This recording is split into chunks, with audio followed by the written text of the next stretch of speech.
Welcome fairies to my review and suggestions for improving the Bloomburrow Precon, peace offering, a confident introduction to group hug and political play. Right out of the box, the Precon does so many things right. Ramp, removal and draw are well represented, with a unique approach to the latter that ties closely to its themes and is pulled together by a commander who will be underestimated because cute bunny. However, group hug is an incredibly complex archetype to pilot, so I would caution a new player. This is not an entry-level Precon, and nor should all Precons be. In fact, I hope more Precons are like this and introduce new and old players alike to exciting new archetypes in Commander. Group hug in itself is a strategy where you could end up king-making somebody, and it's also a strategy where you could fall behind. And with this deck's slightly unfocused counter theme and needing more ways to win, I have swapped out 14 different cards and concentrated on a key element when it comes to playing this type of archetype, which is concentrating on one player resource, managing that resource and targeting specific players with it, and then using that to our advantage.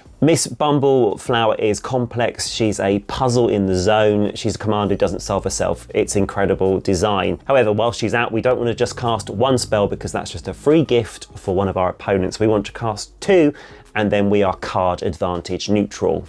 One impediment to this plan is a land package of enters, tapped and filter lands. I'd recommend replacing the temples, seaside citadel and the thriving lands with basics, 3 forests, 2 islands and 2 plains. Casting one spell isn't the end of the world though, because then we get the intriguing political decision of who we give the card to, and we also get a creature buff, and we also send something to the sky with flying. The +1 counters that Miss Bumbleflower creates can go on to her. It doesn't say other creatures, so a vulture win is maybe possible. But this theme needs support. The deck has 8 ways to put counters on permanents, one being our bunny boss, but 5 of them are different variations of putting all our Easter eggs in one basket with text that reads, if an opponent casts a spell, put a +1/+1 on this creature. This high-risk aggro sub-theme is tentatively viable because of the amount of counters that these creatures will accrue, because we're putting spells into people's hands, which means they've got lots of spells to cast, and there'll be lots of spells cast on one rotation of the table, and then they get given flying by Miss Bumbleflower.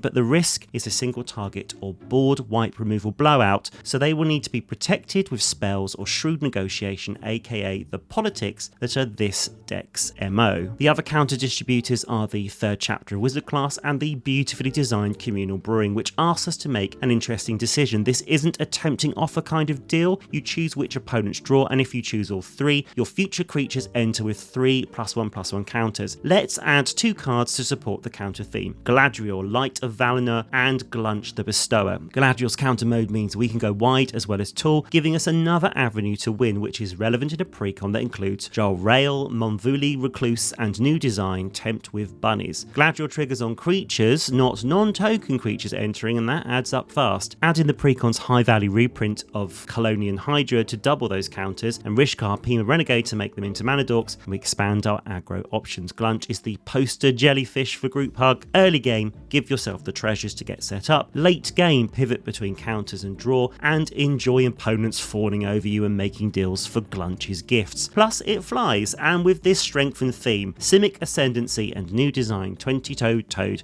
are both charming alternative win cons that can potentially win us the game. To make room, I suggest removing Rites of Flourishing, Girapur Orrery and Tempt with Discovery, all designed to ramp and colour fix. The way to win with group hug is to manage only one player resource, and we are choosing card draw. I added Fairy Mastermind, a Miss Bumbleflower mechanical mini-me style flyer with an activated card resource we control, which again is important in group hug. We don't want people accessing free stuff unless we want them to, and when we give them a second card with the Fairy Mastermind, we get 1/2. I added Curse of Verbosity, a card draw curse that keeps opponents attacking elsewhere, and Sergeant John Benton, who lets us strike deals with opponents so we can strike them. Let me hit you and we both draw equal to his power, and this works really well when he is laden with +1/+1 counters. Give him flying and we give our opponents no choice but to accept our generous punch to the life total. As we want to be casting 2 spells a turn, I remove some high cost variants on this theme: Body of Knowledge, Intellectual Offering and Sphinx of Enlightenment. This leaves us with lower mana value Precon reprints that achieve the same thing, like Quain, Tenuous Truce and Secret Rendezvous to keep the cardboard flowing. I removed Chasm Skulker, which has always underwhelmed me, for the Sky version of Jolriel, Alandra Sky Dreamer Dreamer, which creates a token Drake on drawing a second card and threatens a game over boost upon a 5th draw. I also added Imperial Plate and Nerd Rage. Nerd Rage adds a 5th effect that increases our hand size, draws us 2 on entering, and I'm pretty sure a flying 11-15 rabbit, when you achieve the 10 cards you need in hand, is both whimsical and game ending. The same can also be said for a flying armoured rabbit. A key strength of this Precon is it has over 20 cards that counter, remove and encourage threats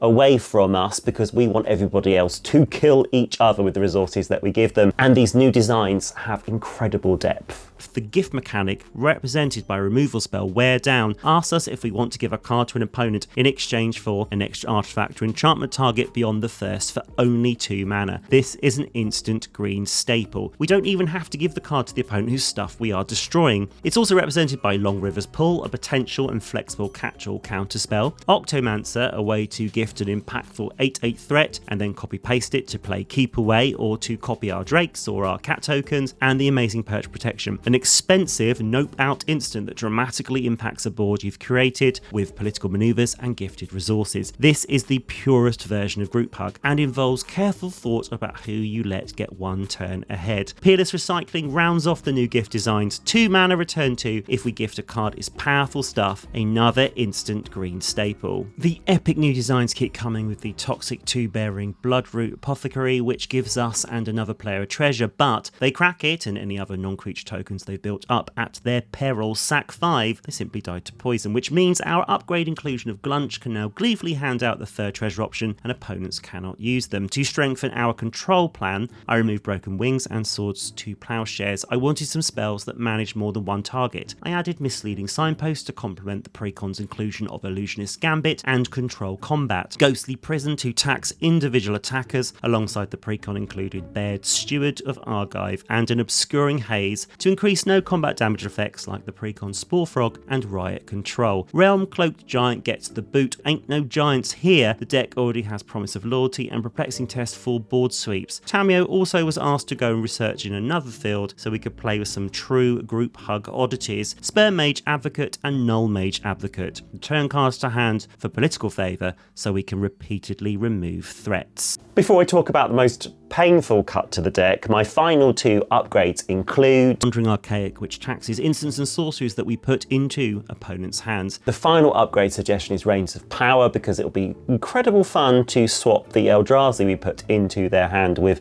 a bunny we created with Tempt with bunnies, and that sort of interaction exemplifies this whole masterful Precon, because it's the sort of game experience you'll be talking about after the game has finished. And I think you'll get that experience whether you upgrade this Precon or not. It's just a sharp learning curve for new and old players alike. And that final painful cut, Jolly Gerbils. I am so very, very sorry. I love your squidgy little faces, but we don't run enough gift-giving cards to make you a viable draw option. I wonder if Peace Offering is going to be beaten by any of the other 3 Precons available in Bloomburrow. I'm going to be reviewing all of them, and in fact I'm going to be doing something I haven't done before, which is reviewing the Family Matters deck on Thursday live. I will send out a time on the community page and on my socials so that you can join in and see if we can upgrade that deck. And will it be better than Peace Offering? You'll have to join me to find out. If you've enjoyed this humble free content today, a like and subscribe would mean the world to me. And until Thursday or the next time that you stop by MTG Specs, I have been Lee, and this has been MTG Specs.